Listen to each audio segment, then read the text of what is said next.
Stay tuned for the next half hour for one of radio's outstanding dramatic productions on Proudly We Hail.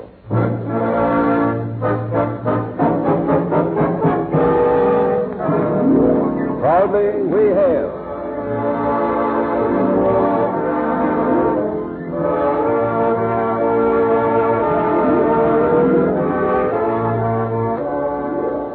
And now another Proudly We Hail, one of radio's outstanding dramatic half hours, transcribed coast to coast in cooperation with this station and presented by your Army and your Air Force.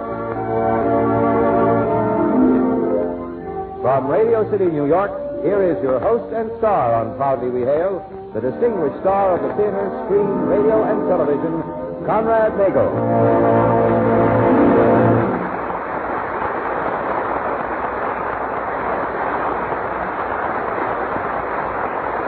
Thank you, Kenneth Banghart. Hello, everyone. Welcome again to Proudly We Hail. We're especially pleased to present our Christmas program, an original play entitled Christmas Story. Our first act curtain will rise in just a moment after this brief but important message. The United States Army and United States Air Force are expanding. Young men and young women with the will to learn can get ahead fast.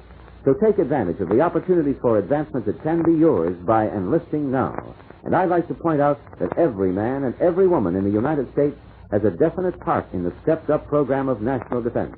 And there's a special need for young women between 18 and 34 for service in the Women's Army Corps.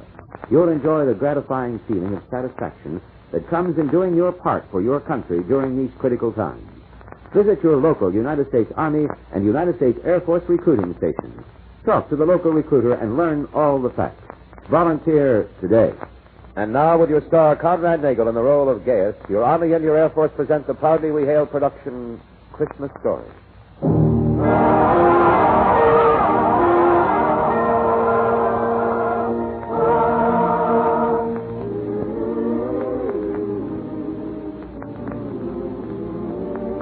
The road twisted and turned through the wild country, leading ever southward. It was an old road that had known the passing of countless generations. It was a narrow road, where a man's safety often depended on the numbers who traveled with him. After dark, it was an empty road, where only madmen, beggars, and the unwary set foot. For it ran through a land in which the people were oppressed, poverty-stricken, and desperate. It ran through the land called Judah. Gaius, why do we tarry? The light will be gone in another hour. Youth is always in a hurry. I'm not that young, my friend. We may ride this road as Romans during the light hours, but after darkness... I know. We're not liked, are we, Marius? Liked? Liked by whom? The people here. You joke. You call the wretches who infest this broken land people? And what would you call them? I have some choice names. Would you like to hear them? The yoke of the conqueror lies heavily on their shoulders. They not only hate us, they hate each other. And yet, even with Herod to rule them, their spirit is strong. Herod? That fat-bellied pirate? I don't know why Augustus doesn't have him fed to the lions. Augustus sent me to this land to observe the people and their conditions. You know that. I gathered it from what you said. I've been here little more than a month. But it took me only a day to see that this was not a happy land. And yet there's a feeling here. A feeling I can't quite place. Almost as though... It's a feeling of not knowing when somebody's going to try and cut your throat. How long have you been stationed here, Marius? 4 or 5 years? 5. And by Jupiter, I won't be sorry to leave. Have you learned anything about these people in that time? Yes, Gaius, I have. And the fact that I'm still alive proves it. Now, you may be my superior in years and position, but I insist that we put speed to our mounts. Where do we stop this night? I know of an inn that's not too bad. It lies in the city ahead, the city of David. A place called, Bethlehem.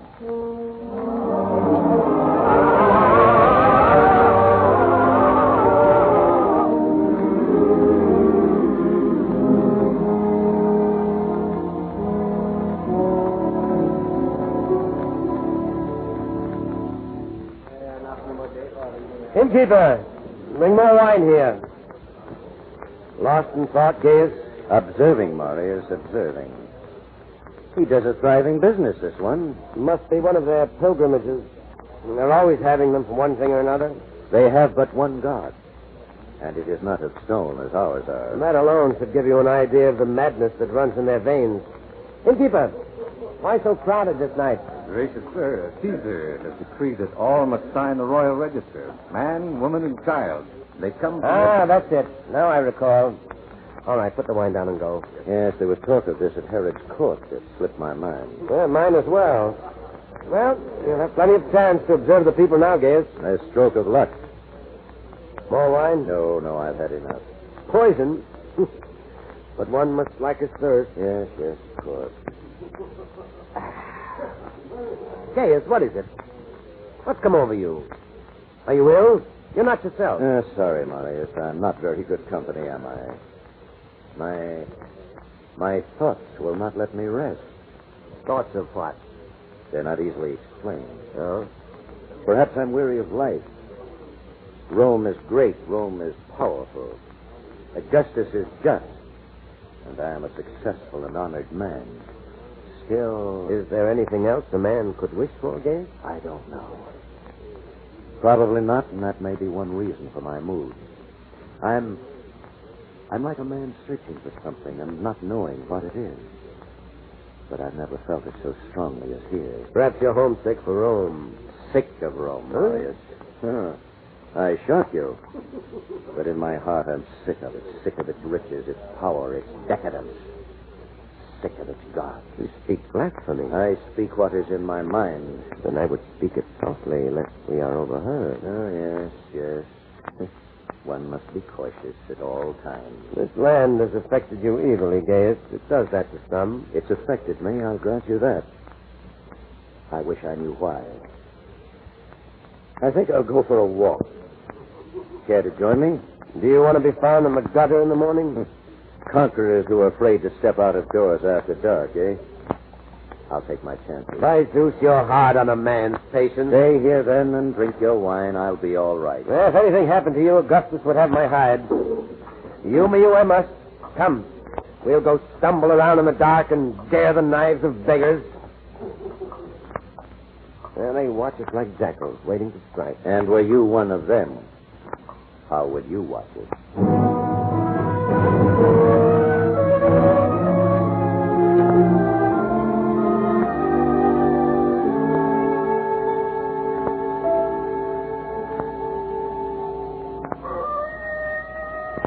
What would you have me do, stand here and freeze? It grows darker and more chill at every breath. I've never seen a night so dark, so quiet. All the more reason for us to get back inside. Do you have the feeling as though everything was holding its breath? I do not. I have the feeling that you've lost your mind and need a physician. What do you plan to do, stand out on this hill all night? The only light seems to be coming from the inn down there. Well, Augustus can hang me up by my heels. But that's just where I'm heading. We'll go without you. Enough, Marius. Come, we'll go back. I've been a poor friend, I'm afraid. An uncommon strange one this night. Yes, it's true. I am not myself. If by morning you're not recovered, I'll summon a physician. To conjure the evil spirit from me, eh? Watch your step. To conjure I know not what from you.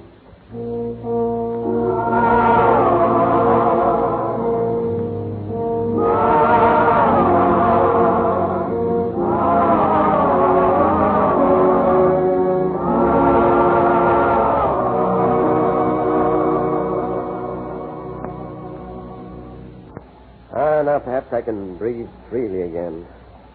The gods have favored us, although I know not why. A welcome light in all the darkness. I wonder, Marius... Someone comes. And from behind. I like it not. Calm yourself. We're but a stone throw from the inn. No one would dare attack us here. So you think. Stand in this alley until whoever it is passes. Do you think if they meant us harm, they would announce their coming? I tell you, you don't know these people. Please do as I say, Gaius. Oh, as you wish, but I... Quiet. They come.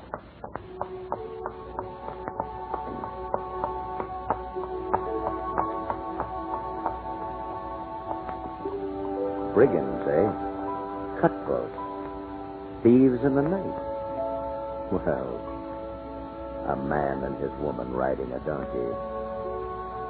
A fine thing for two proud Romans to be afraid of. Scoff if you like, Gaius, but if you know these...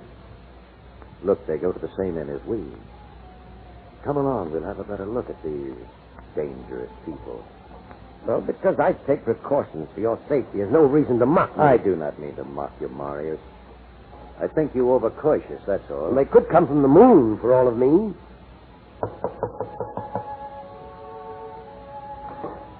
Who knocks at this hour? We seek lodging for the night. Well, seek elsewhere. There's no room here. I'm filled up. My wife, her time is near. Tell me not your troubles. I have more than enough of my own. There is no place you could put us. None. No. Begone. Night air is chill. Could you tell us... I can tell you nothing but to go away and seek elsewhere. Hold there. Who speaks? Oh, sir, I did not see you. You have no room for these people? None. I swear it. Even the floor space is taken. I saw clean hay in your stable. What about that? Why can't they stay there? Stable? I have not thought that... If you would care to stay there, why... Well, we shall stay, and gladly. I thank you, sir. No need. It's a dark night and cold. Let us go in, Marius.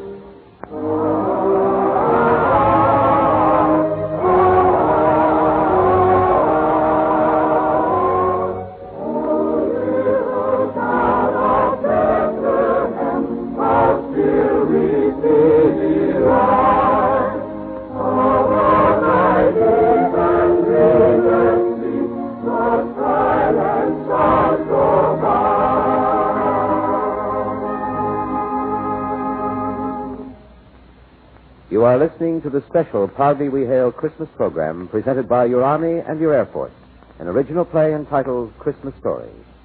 Now with your star, Conrad Nagel, in the role of Gaius, here is the second act.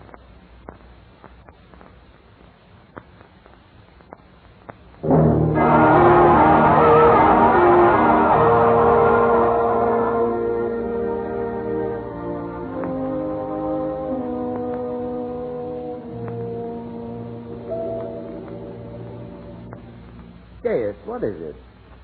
Can't you sleep? Oh, I'm sorry if I woke you, Marius. I was asleep. I had a strange dream. I can't remember it very well, but it woke me, and now sleep will not come. Should have drunk more wine. Oh, Gaius. What am I going to do with you? The best thing is to stop worrying. The innkeeper nearly fell over in a fit when you spoke up. Since when has a Roman gone out of his way to assist the rabble? Oh, how blind you are. Huh? They were not rabble. The man had a fine face, and the woman was beautiful to look upon, not like other women.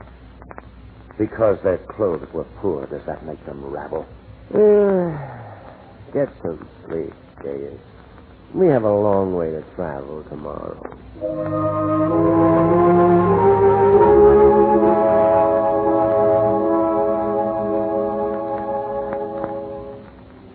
If I keep my eyes shut tight, perhaps sleep will come. I should be tired, and yet I'm not. For there's no shutting out my thoughts. Why? Why do I feel this way? My life passing before me like an empty vessel on a dark sea. Could Marius be right? Is this land full of demons that drive a man to madness? What manner of people are these that go around in ranks, broken, and yet look skyward to a God of strength and mercy? Strength and mercy. How does one beget the other? The merciful are weak and oppressed, and the strong are without mercy.